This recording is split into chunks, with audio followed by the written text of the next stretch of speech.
Alors, du coup, rapidement pour qu'on sache un peu comment ça va se passer et de quoi on va parler. Donc, comme Jean l'a indiqué, c'est une intervention qui s'inscrit dans la lignée des trois précédentes. Donc, on va aussi vraiment parler d'intelligence économique et de comment c'est un outil pour des activités qui sont des activités essentielles pour toutes les organisations, notamment pour les entreprises, mais pas exclusivement, qui sont des activités d'innovation, de réinvention, de réorganisation. Et on va beaucoup parler d'incertitude. Et vous allez voir à quel point c'est quelque chose qui peut nous sembler très actuel, mais qui finalement n'est peut-être pas tant que ça. On tout prévoir. Voilà. Bernard avait fait une intervention que je vous invite à aller revoir sur l'intelligence des risques, que moi je suis allée réécouter pour préparer cette réflexion. On est dans des contextes, parce qu'on est dans des contextes incertains et on a beaucoup parlé ces derniers temps d'environnement VUCA, volatile, uncertain, complex, accelerated. On essaie d'éviter les surprises stratégiques et on va chercher des signaux. On va chercher des signaux pour créer du sens, pour anticiper. On veut construire des organisations qui sont dirigées par les données, data-driven. Toussaint, tu vas me détester.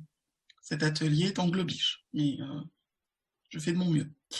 De structurer nos processus de veille et de détection et de faire de l'intelligence économique. On essaie de prévoir. On essaie de se projeter.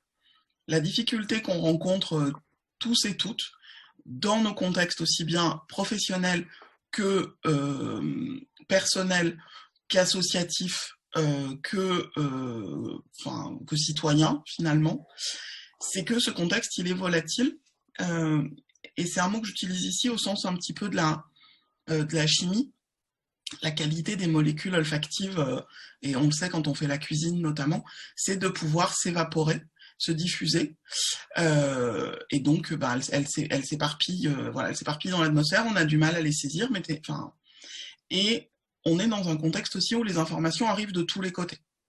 Là, pendant que je vous parle, j'ai des mails qui arrivent, j'ai des notifications WhatsApp, j'ai des tweets qui continuent à tomber. Peut-être que des choses vont changer et ça s'est aggravé ces derniers mois. Ce contexte de la volatilité, de l'incertitude, j'enfonce un petit peu des portes ouvertes, mais c'est important de se le rappeler. C'est un contexte dans lequel on évolue massivement depuis un an. Et donc, comment, avec une question qui se pose à nous, qui est, est-ce qu'on peut continuer à anticiper? Est-ce que c'est possible? Est-ce que c'est même souhaitable? Voilà. Typiquement, d'ici 15 jours à 3 semaines, ce sont les vacances scolaires pour ceux d'entre nous qui sont concernés, qui faisaient des enfants ou des petits-enfants. Va-t-on pouvoir partir? On ne sait pas. Est-ce la peine de faire des projets? Alors ça, c'est la partie un petit peu triviale de la chose, mais ça se présente aussi professionnellement du coup. Et pour toutes les organisations et tous les leaders, cette question de l'anticipation est clé. Et pourtant, on sait aussi qu'arrêter d'anticiper, qu'arrêter de prévoir, qu'arrêter de décider, c'est se soumettre totalement aux évolutions de l'environnement. Et est-ce que c'est totalement souhaitable?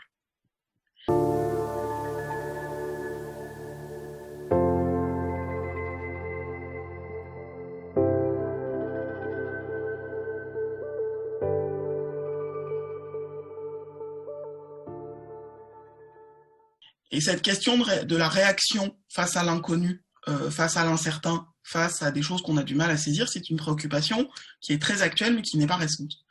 Et je voulais vous parler des travaux de recherche de Karl Weick, qui est un penseur des organisations, un sociologue de l'organisation qui est américain, d'origine autrichienne, et qui a notamment travaillé sur la grande catastrophe du Maine Gulch. Alors vous allez me dire, qu'est-ce que c'est que cette catastrophe? Peut-être certains d'entre vous le savent. C'est dans le Montana, en 1959, un incendie de forêt qui a conduit à la mort de 13 pompiers. Et pourquoi est-ce que Karl Weick, c'est une immense catastrophe? C'est les pompiers que les Américains appellent des sky jumpers, les gens qui sautent du ciel pour affronter la catastrophe, qui étaient très entraînés, qui savaient exactement ce qu'ils faisaient. Mais pendant cette catastrophe, pendant cet incendie-là, il y a eu un retournement de vent à un moment donné, et toute la situation a changé. Et toute la situation a changé, ce qui a conduit au décès de ces 13 pompiers, Mais pourquoi particulièrement? Parce qu'évidemment, il y a eu un retour d'expérience qui a été fait, ça a été très analysé, pas uniquement par Carl Weick, mais notamment par lui. Et ce dont il s'est rendu compte, c'est qu'en fait, au moment où la situation change, les pompiers ne savent plus comment prendre des décisions, ils n'arrivent plus à l'anticiper. Et il y a une forme de désorganisation assez massive. Et il montre en fait dans ce travail comment cette situation nouvelle et imprévue crée de la panique et perdent en fait les repères qui leur permettent habituellement de se coordonner. Et donc, il va commencer à travailler pour voir si ce qu'on peut apprendre, et ensuite les protocoles des pompiers, eux, ont changé, et lui a essayé de voir dans les organisations comment on pouvait faire face à ces situations. Donc, je vous ai mis une photo de Carl Weick. Moi, j'aime bien faire le lien avec les personnes. Vous voyez qu'il est très 60s, un peu 70s sur cette photo. C'est un auteur qui est très dissonant dans les années 60 parce qu'il parle d'improvisation, parce qu'il parle d'anticipation, parce qu'il parle de réaction dans un contexte qui, pour la pensée stratégique, est celui du Fordisme et du Taylorisme, c'est-à-dire celui de l'absence d'inventivité, pour faire le lien avec notre sujet, et du manque d'innovation, un petit peu. L'approche qu'il propose, c'est l'approche du sense-making, qui construit le sens et la connaissance. Et ce que je trouve, moi, particulièrement intéressant dans ses travaux, c'est qu'il fait une place très forte à une figure, qui est celle du bricoleur. Le bricoleur, ceux d'entre vous qui pratiquent cette activité, je sais qu'ils sont nombreux dans le comité IESF, c'est celui qui fait avec ce qu'il a. Il répare avec ce qu'il a. Il l'utilise face à une situation, qui est généralement une situation de catastrophe ménagère conséquente, il va faire appel à son stock, mais aussi à son intelligence et à sa créativité. C'est une figure de l'inventivité. Ce qui est très intéressant dans cette figure, dans ce travail que nous propose Carl Weick, c'est que vous voyez que ça fait tout à fait le lien avec le mouvement, un mouvement très fort aujourd'hui dans l'innovation actuelle, qui est celui du hacker, qui est celui du maker, qui sont en fait in fine des bricoleurs. Voilà. Dans cette pensée, Carl Weick propose quelques principes issus de son œuvre que je vous propose avec lui. Et vous voyez que c'est une pensée qui fait beaucoup de place à la parole, à l'échange, à la construction du sens, à une approche historique aussi, puisqu'il dit que le manager doit être aussi un historien de l'organisation. C'est sa responsabilité de rappeler la culture, le sens, le pourquoi on est là. C'est un auteur aussi. Il a la responsabilité de mettre des mots sur l'action qui est en cours, et de préférence des verbes. Et d'encourager le partage d'expériences. Hop. Je vais y revenir aux questions effectivement de créativité. Merci Claude pour cette question. Le fait de construire du sens, donc de construire du sens dans la relation, c'est aussi quelque chose d'essentiel. Voilà. Ce que propose Carl Weick aussi dans cette pensée, c'est que les attentes créent la réalité et qu'il faut les prendre au sérieux. Et donc, rechercher les occasions de mettre aussi nos attentes en doute et de réfléchir à la manière dont on se positionne vis-à-vis du futur. Et ce à quoi nous invite Carl Weick, c'est un renversement de paradigme. On a l'habitude, et notamment en intelligence économique, on travaille beaucoup avec la notion de signaux faibles, qui est une notion qui a été popularisée par un penseur qui s'appelle Igor Antsov, qui indique que ce ne sont pas les signaux qui vont... Igor Antsov, lui, popularise la notion de signal faible, c'est-à-dire la petite information légèrement dissonante qui doit nous alerter parce qu'elle est porteuse de sens et créatrice de sens. Et donc, ce ne sont pas les signaux... Dans ce changement de paradigme et dans cet environnement où beaucoup d'informations nous arrivent en permanence, on tend à avancer un peu dans le brouillard en se disant que le signal faible est finalement un signal d'alarme et qui va nous alerter finalement au bord du précipice juste avant qu'on tombe. C'est en fait plus compliqué que ça. et ça invite aussi à un changement de rapport à l'information. Et je vous partage une conviction très forte qui est que le futur ne va pas aller sonner à notre porte. On ne peut pas avoir ce système d'alerte, espérer que ça se structure tout seul. Il va falloir aller le chercher, il va falloir le construire, et notamment l'élaborer et le bricoler.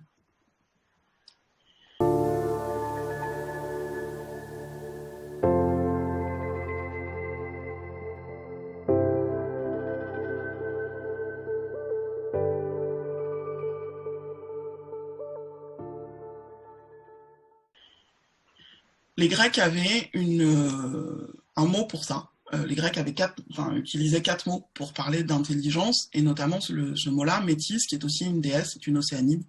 Métis, c'est la mère d'Athéna, c'est pour les Grecs l'intelligence rusée qui va nous permettre de faire face aux situations imprévues et de gagner les batailles. Qu'on va relier à la sérendipité, qui est un peu l'art de trouver ce qu'on ne cherche pas. La particularité de la sérendipité, c'est que quand même, elle arrive dans un contexte où on a fait le travail. On ne trouve pas ce qu'on ne cherche pas en ne cherchant pas du tout. On trouve ce qu'on ne cherche pas en cherchant. Et c'est la difficulté, de ce travail, c'est le fait de sans arrêt remettre le travail sur le métier en se disant que peut-être qu'aujourd'hui un signal se manifestera.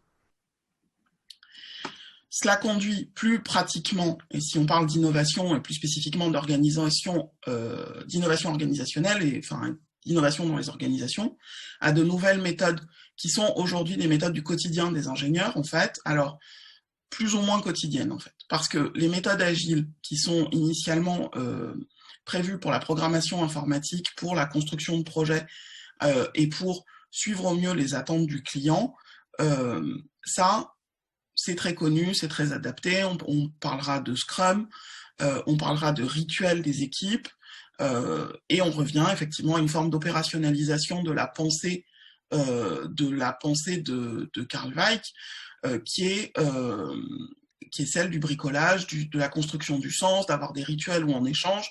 C'est le principe, par exemple, de ce que les équipes mettent en place lorsqu'elles mettent en place des daily Scrum ou des weekly Scrum. Et dans ces méthodes agiles, et notamment dans le Scrum, on a beaucoup de retours aussi sur l'expérience pour maximiser l'apprentissage.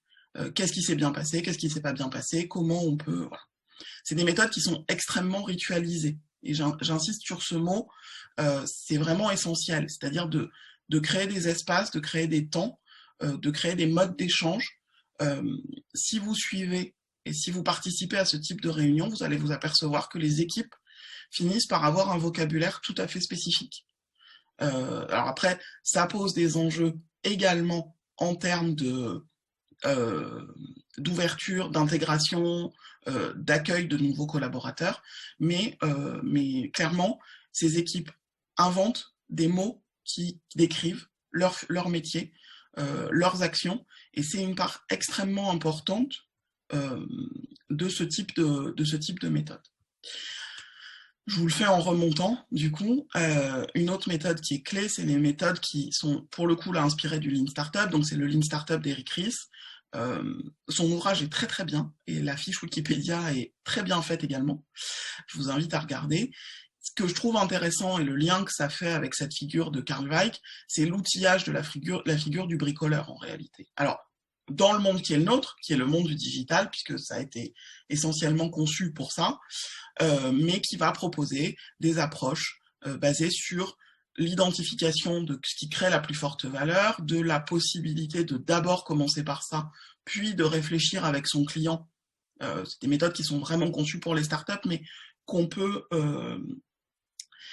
utiliser dans d'autres contextes, qui va donc interroger son client sur ce qui crée le plus de valeur pour lui proposer un prototype simple qui maximise cette valeur, et élaborer sur cette base-là.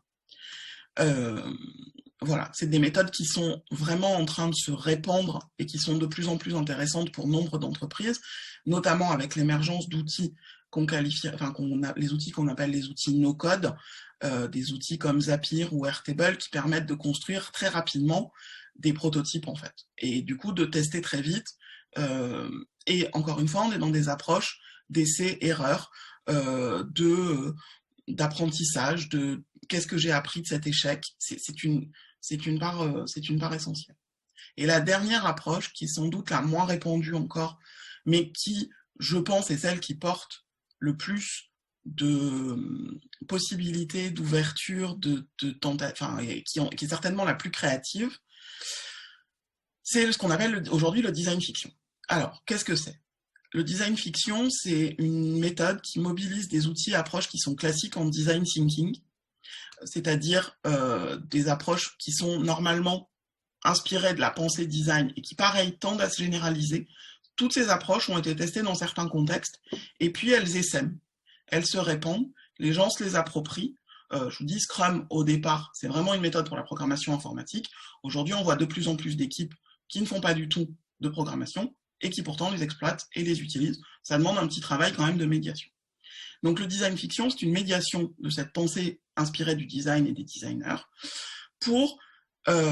qui a la particularité de jouer à la frontière du réel et de faire appel à la fiction. Pourquoi? Parce qu'elle fait l'hypothèse, on fera l'hypothèse que le futur, d'après tout, est irréalisé, donc on ne sait pas ce qui pourrait se passer. Pourquoi pas inventer quelque chose? C'est une approche qui est extrêmement créative, qui a deux parcours. Enfin, en tout cas, au départ, c'est une approche critique. C'est une approche extrêmement riche, utilisée pour critiquer, qui peut être très dystopique. Typiquement, on pourrait se dire qu'une série comme La Servante écarlate incarne ce type d'approche-là. Mais on l'utilise aussi dans ce qu'on va appeler les bright futures, donc dans une approche beaucoup plus inspirante et joyeuse, qui consiste à imaginer des futurs possibles. Pour l'instant, c'est une approche qui est très utilisée par les penseurs autour de la crise climatique et par des réflexions autour de ces sujets-là, avec cette question qui est celle de après l'effondrement, après une catastrophe climatique, quel est le futur de l'humanité? Qu'est-ce qu'on pourrait en tirer, en inventer, en espérer?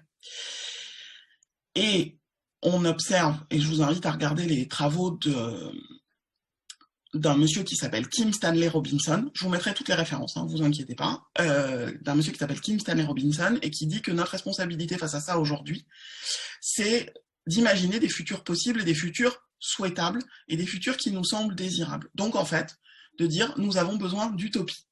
C'est plus facile, toujours, et parfois, notamment parce qu'on est français et qu'on a cet esprit un tout petit peu cynique, de penser le pire possible, et de dire que de toute façon, il n'y a pas de piste d'amélioration, et que les gens qui essaient de penser ces utopies sont de joyeux rêveurs. Et c'est certainement en partie vrai. Mais cet optimisme, c'est quelque chose qui nourrit aussi les approches de la créativité, et qui est une pensée, en fait, extrêmement inspirante, et pas toujours si facile que ça. Voilà. Mais le postulat qu'il fait, c'est que nous avons besoin de ces utopies et de ces réflexions-là, parce qu'effectivement, on peut penser l'effondrement, mais c'est pas le plus,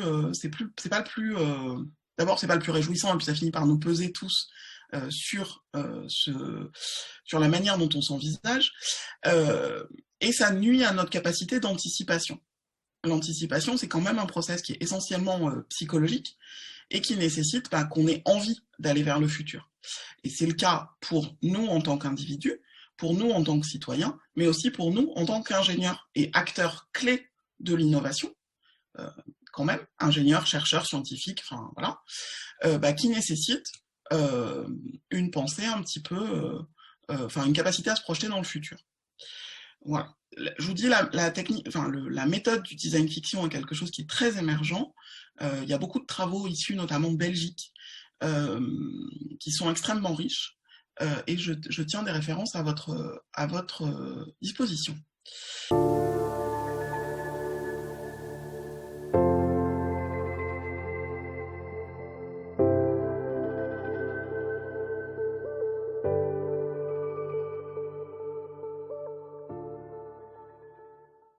Et pour conclure, je voulais conclure avec une incarnation. Alors j'espérais que François Trocmé, qui porte beaucoup cette incarnation pour moi, soit là, mais je le vois pas.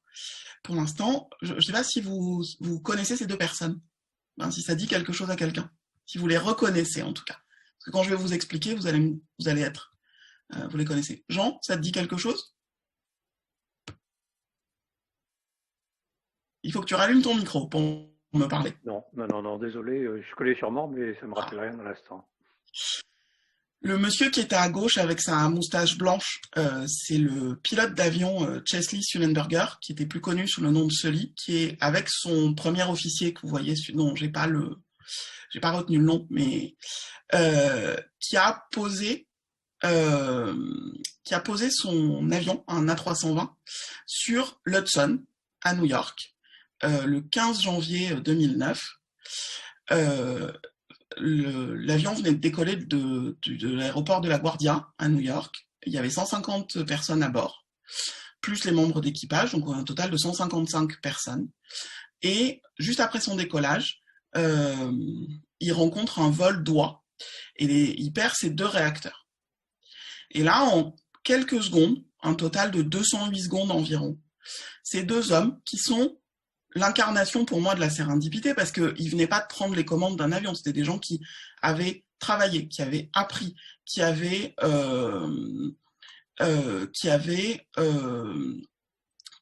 tout testé, qui connaissaient par cœur les listes de ce qu'il fallait faire, etc., décident à un moment donné de faire quelque chose qui n'est absolument pas répertorié, qui potentiellement est extrêmement risqué, parce que dans les amérissages, généralement, tout le monde meurt, mais qui font le pari, qui vont réussir à poser cet avion, donc ils posent cet avion sur l'Hudson. Derrière, une organisation extraordinaire se met en place, puisqu'en 24 minutes, janvier, l'Hudson, New York, il y avait de la glace, voilà, mais en 24 minutes, la combinaison des ferryboats qui passaient par là, des plongeurs de la police de New York, de la police de la Croix-Rouge, sort tout le monde de l'eau, 155 survivants. Je vous invite à voir le film qu'en a fait Clint Eastwood, qui explique assez bien à quel point c'est dissonant, c'est constructif, voilà, et à quel point aussi ça remet en cause toute cette idée que le futur est toujours certain. Et que, voilà. Donc, je vous invite à voir le film, il est super. Voilà, moi c'est ce que je tenais à vous dire sur l'intelligence inventive. C'est s'il y avait une chose à retenir de ce court temps, et je suis bien sûr disponible pour répondre à vos questions, c'est que aujourd'hui, face à une situation extrêmement incertaine, il y a un enjeu, je pense, de renouveler les outils et les méthodes de l'innovation. Donc c'est ce que j'ai essayé de vous transmettre dans cette présentation.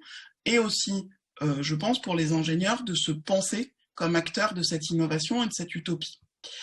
Voilà. Et donc de nouvelles méthodes émergent et on est à votre disposition aussi pour les discuter. Ce sont, à mon sens, des méthodes d'intelligence économique parce que, de la même manière que n'importe quel autre pilote n'aurait sans doute pas réussi à poser cet avion sur l'Hudson, ça demande aussi du travail, ça demande une réflexion, ça demande une connaissance et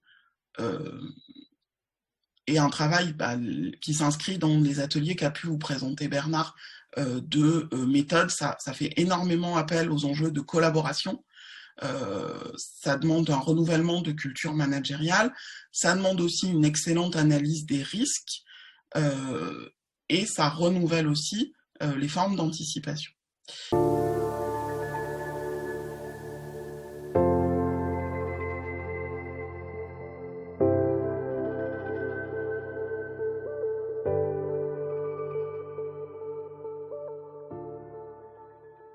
Sur l'intelligence inventive.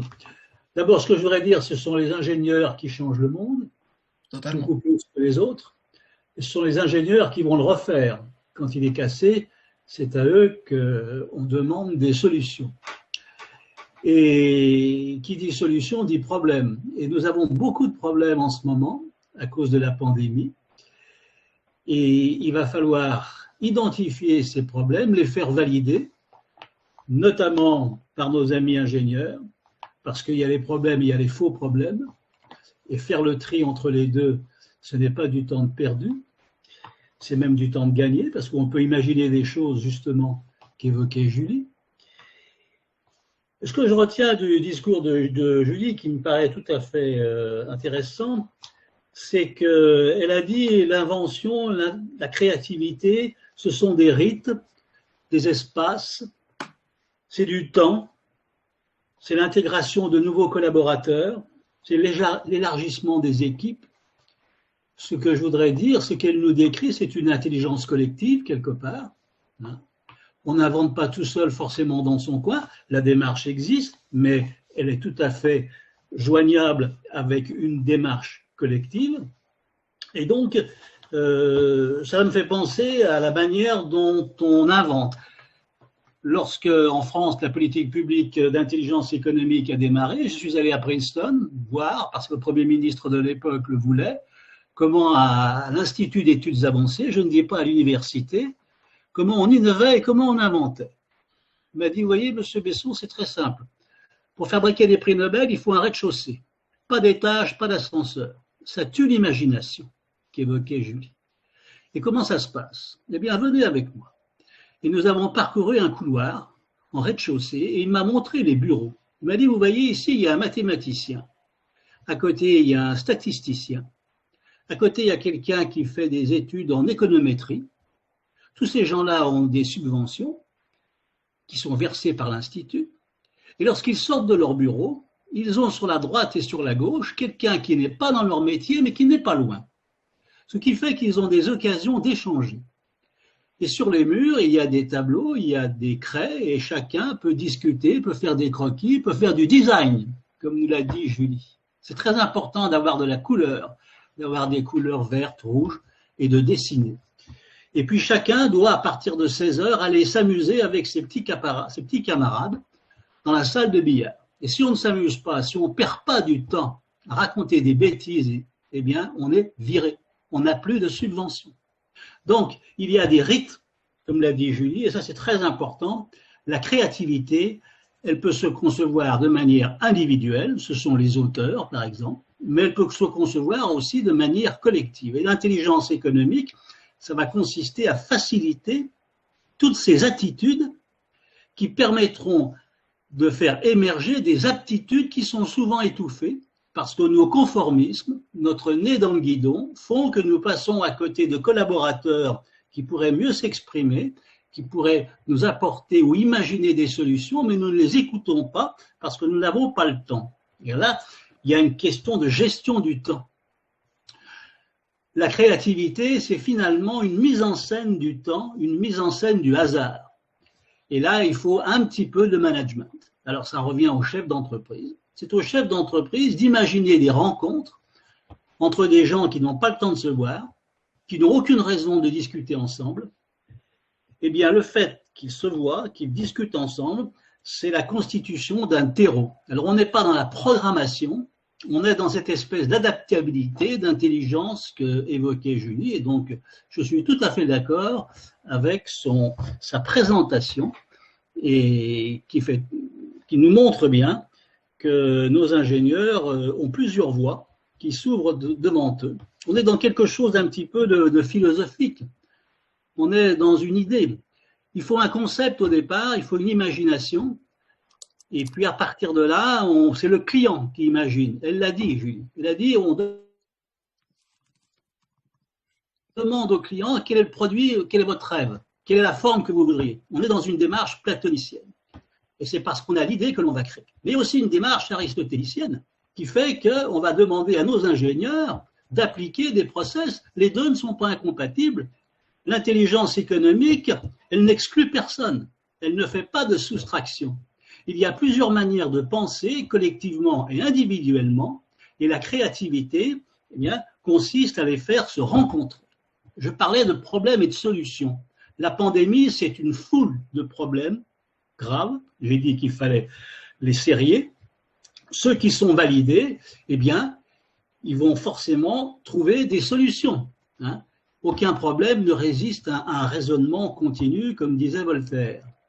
Bien, les choses n'ont pas changé.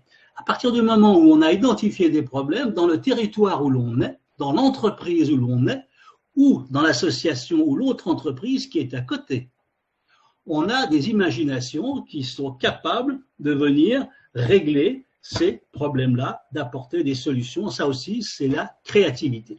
Et alors, il y a l'urgence. Je crois que l'un d'entre nous qui assiste a parlé d'urgence. C'est vrai qu'il y a urgence.